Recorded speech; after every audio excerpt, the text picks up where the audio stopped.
right, so I got a set of whoops here. That's the first whoop. That's always the starter whoop. It's always a little smaller. And this is like typical supercross, arena cross whoops.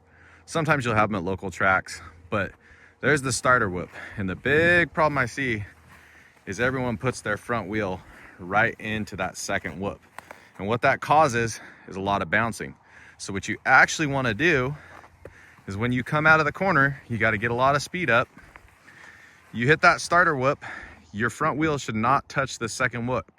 It should just go barely above it. And you want to get your eyes focused on the third whoop and then land your front wheel right at the top of the third whoop, right about there. And that's how you skim across the top of the whoops. And that's a big problem. I did that for a lot of years, and you struggle through whoops hitting the second whoop. And these are pretty decent sized whoops. I got outdoor suspension, but I'll show some video on the entrance and how you want to get that front wheel to the third whoop.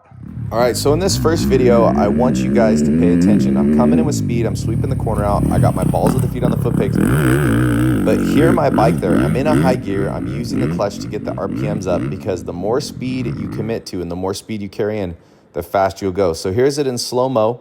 I'm on the balls of my feet, I get my head up, I get my head turned, looking at the whoops, and right here, I'm hammering the clutch and the throttle to get the RPMs up in a high gear. Then I lift my front wheel, does not touch the second one, front wheel hits the third one, and then that gets that skimming motion going through the whoops. And like I said, I'm on outdoor suspension here, so not the best for skimming whoops, but getting the momentum and carrying it to that third whoop is huge. If you're gonna nose it into that second one, you're rarely gonna be able to skim across the top of them. And body position plays a key role, so we'll watch the video again. Okay, like I said, body position. So when we come out of the corner, get your head turned, and the position you want to be through the whoops is that athletic position, almost like you're doing a deadlift. So I'm on the balls of my feet to allow the suspension to work. As soon as that front wheel lands, I hit the gas. And what I'm trying to do is I get my balls of the feet on the foot pegs and I try to have as straight of a back as possible.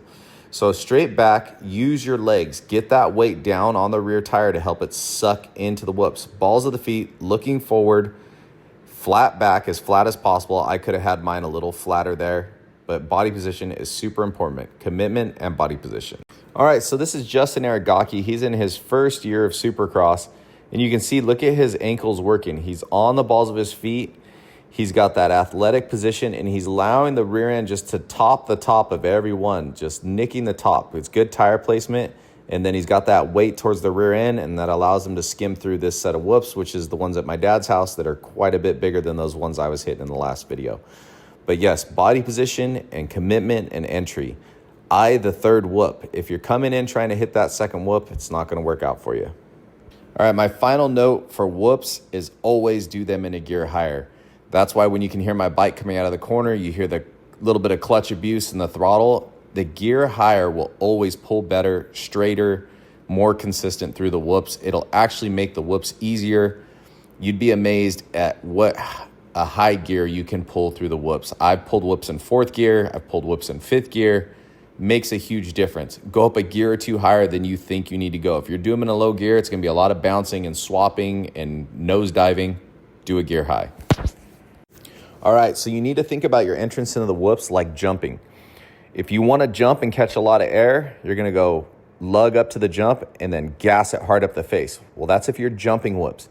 If you want to skim and stay level and skim the top of the whoops, you have to build up that speed as you exit the corner, not at the face of the whoop. So get as much speed as you can built up before you hit that first whoop. You should not be ramping up the gas on the starter whoop and accelerating harder up the starter whoop. What that's going to do is it's going to cause you to jump.